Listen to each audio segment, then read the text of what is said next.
Third Vampire Studios presents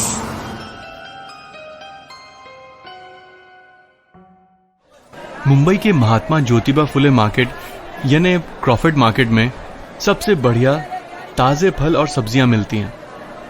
एक समय था जब साउथ मुंबई के एक संपन्न वर्ग के लिए सीधे यहीं से सब्जियां जाती थी। यहाँ के ड्राई फ्रूट्स की क्वालिटी भी बहुत उम्दा है। आज भी ये मार्केट एक मशहूर होलसेल मार्केट है, पर पिछले कुछ हफ्तों से क्रॉफर्ड मार्केट की एक बड़ी दुकान से हर रविवार 3 हापुस आम की पेटियां गायब हो रही थी।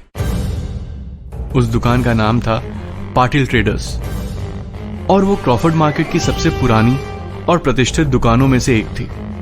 उसका मालिक यशवंत पाटिल भी हैरान था कि हर रविवार उसकी इतनी महंगी देवगढ़ हापुस की पेटियां आखिर कैसे गायब हो रही हैं। और तो और मार्केट में एक पेटी की कीमत 1200 रुपए तक थी।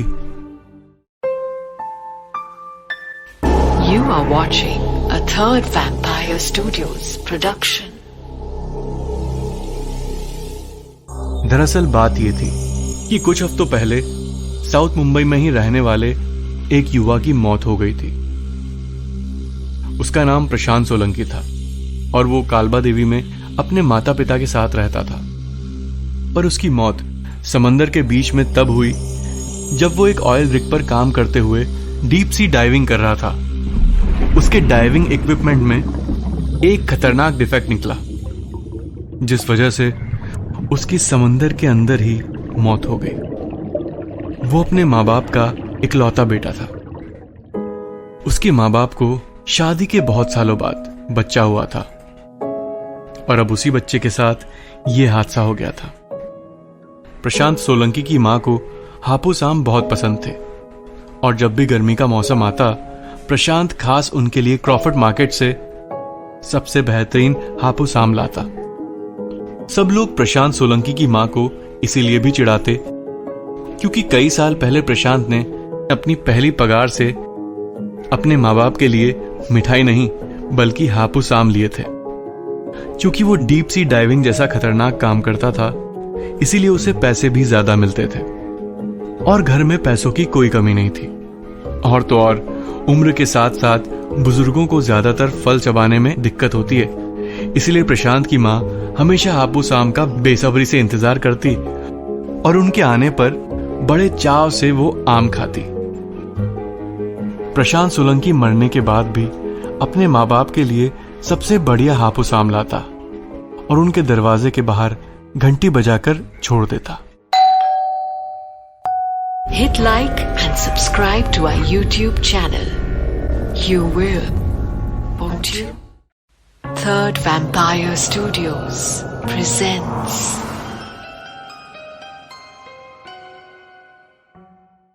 मुंबई के एक पुराने इलाके में हाल ही में बवाल मच गया था। स्टेट लॉटरी के सारे विनर्स एक ही एरिया में से आ रहे थे और तो और वो लॉटरी टिकट्स भी उसी इलाके में बिक रही थी। किसी के भी समझ में नहीं आ रहा था कि करोड़ों की लॉटरी का जैकपॉट किसी एक ही एरिया के लोगों को कैसे मिल रहा था, वो भी बहुत ही साधारण से इलाके में रहने वाले लोगों को। तो फिर उन्हें ही ये लॉटरी आखिर कौन जिता रहा था? You are watching a Third Vampire Studios production. आइए देखते हैं इसके पीछे क्या राज है। एक वक्त था जब मुंबई में लालबाग एरिया मिल मजदूरों और मिल्स के लिए बहुत मशहूर था। धीरे धीरे मिल्स के खत्म होने से यहां कई परिवारों के कमाने के, खाने पीने के, जीने के जरिए खत्म हो गए। कुछ ही सालों में यहाँ की चॉल्स लंबी लंबी बिल्डिंगों में तब्दील होने लगी। इन्हीं चॉल्स में से एक चॉल का नाम था भारत माता चॉल, जहां पर सभी मजहब के और सभी प्रांतों के लोग एकजुट होकर रहते थे। जब मुंबई में मिलें जोर शोर से चल रही थी, हर दिन मानो त्योहार होता था, क्योंकि इतने अलग अलग जाति के लोगों की वजह से रोज कोई ना कोई त्योहार या और कुछ मनाने का बहाना होता। पर मीलों के बंद होने के बाद यहाँ के चेहरे और दिए भी बुझे बुझे से थे। भारत माता चौल में भी अब रीडेवलपमेंट शुरू हो गया था। सभी लोग पहले ही चौल छोड़कर किराए के घरों में रह रहे थे। बिल्डर ने उन सबको 3 साल का किराया देने का वादा किया था, पर अब 5 साल हो गए थे। बिल्डर का एक दूसरा प्रोजेक्ट किसी कानूनी मसले में फंस गया था, जिस वजह से उसके फाइनेंसेस पर असर हुआ था। यही कारण था कि भारत माता चौल का रीडेवलपमेंट आगे नहीं बढ़ पा रहा था। तभी उन्हीं में से एक बुजुर्ग मिल वर्कर संजय थोराट ने परेशान होकर खुदकुशी कर ली। पर वो अपने बाकी चौल के निवासियों के काम आना चाहता था। उसे पता था कि भारत माता चौल में रहने वाला हर एक व्यक्ति प्रोजेक्ट का हाल देखने वहां जरूर आता है, और वहीं बगल में खड़े हुए एक दिव्यांग लॉटरी वाले से एक लॉटरी खरीद कर जाता है। संजय थोराट स्टेट लॉटरी के लकी ड्रॉ के समय उन्हीं के नंबर निकालता और उन्हें 1 या 2 करोड़ जिताता। उसने अपने बड़े बेटे को भी लॉटरी जिताई, और इसी तरह संजय थोराट ने भारत माता चौल के सभी रहने वालों को खुदकुशी करने से बचा लिया। Hit like and subscribe to our YouTube channel. You will, won't you? Third Vampire Studios presents. Mumbai के प्रभादेवी इलाके में एक प्री प्राइमरी बच्चों का स्कूल है, जिसका नाम शिशुवन है। यह स्कूल अपने छोटे छोटे विद्यार्थियों का बहुत अच्छा ख्याल रखता है।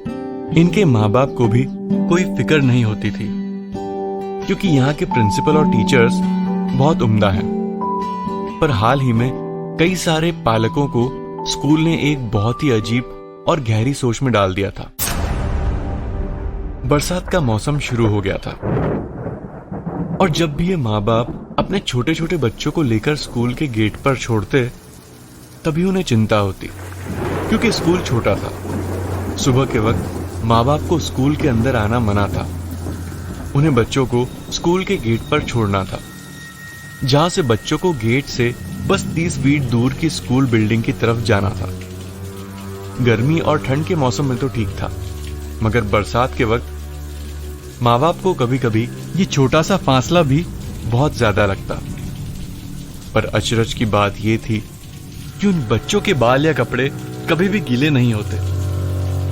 स्कूल के टीचर्स और आयास को भी इस बात पर अचरज होता, क्योंकि बच्चों के आसपास से आने वाले बड़े लोग बारिश से भीग ही जाते, पर मजाल है कि उन बच्चों के बदन पर एक भी बूंद गिरे। सबको इस बात पर बेहद आश्चर्य होता था। ज्यादातर लोगों को लगता था कि ये वहां लगे पीपल के पेड़ की कृपा थी, पर इस बात का कारण कुछ और था। You are watching a Third Vampire Studios production. दरअसल बात यह थी कि शिशुवन स्कूल का एक बुजुर्ग वॉचमैन हाल ही में हार्ट अटैक से चल बसा था। उसका नाम था किम बहादुर थापा, और वो बच्चों से बहुत प्यार करता था। जब वो जिंदा था, तब वो बरसात में बच्चों को अपने बड़े से काले छाते के नीचे हिफाजत से स्कूल की बिल्डिंग तक पहुंचाता। उसका मुंबई में और कोई नहीं था। उसे बस इन मासूम बच्चों का ख्याल रखने में बड़ा आनंद आता। जब वो गर्मी के दिनों में अचानक चल बसा, तभी उसकी आत्मा ये जिम्मेदारी को छोड़कर जाने के लिए तैयार नहीं थी, क्योंकि बरसात तो बस आने ही वाली थी। किम बहादुर थापा हर एक बच्चे के सर पर छाता रखता और उसे स्कूल बिल्डिंग तक पहुंचाता। इसीलिए शिशुवन स्कूल के बच्चों का एक भी बाल गीला नहीं होता था। Hit like and subscribe to our YouTube channel. You will, won't you? Third Vampire Studios presents.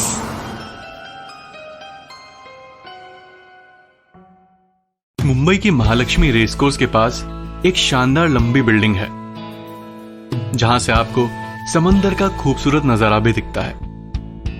और थोड़ी और नजरें झुकाओ तो आलीशान महालक्ष्मी रेसकोर्स का भी नजारा दिखता है। इस बिल्डिंग का नाम है स्टेलियन हाइट्स और यहां एक से एक करोड़पति हस्तियां रहती हैं। यहां देखकर आपको लगता नहीं कि इनके जीवन में किसी भी प्रकार की कोई कमी होगी। हां, अगर कमी होगी तो सिर्फ चीजें रखने की जगह की कमी होगी। पर इस बिल्डिंग में एक परिवार था जो एक बहुत ही संपन्न परिवार था, मगर फिर भी उस घर में रोज रात को एसी नहीं चलता था।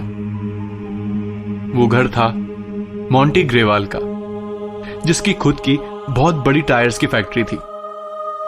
वो एक करोड़पति था, पर रोज रात को उसके कमरे का एसी बंद हो जाता। उसने कई बार अपने एसी मैकेनिक्स बदले, फिर परेशान होकर एसी भी बदले, पर इन सब बातों का कोई फायदा नहीं हुआ।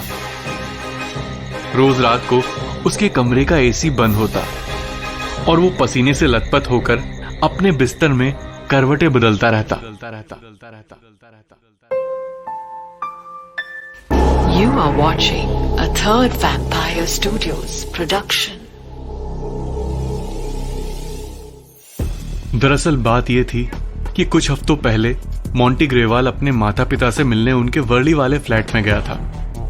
उसके माँ बाप वहां 14वीं मंजिल पर रहते थे, जहां से समंदर का और बैंड्रा वर्ली सीलिंग का भी शानदार नजारा दिखता था। जब मोंटी उनके साथ लंच कर रहा था तब उसे बहुत गर्मी लगने लगी। लिविंग रूम का एसी बंद था। मोंटी ने जब इस बारे में अपने पिताजी को पूछा तब उन्होंने कहा, बेटा, हमने वॉचमैन को बोल दिया है, वो एसी रिपेयर करने वाला आदमी आता ही होगा। तभी घर की घंटी बजी।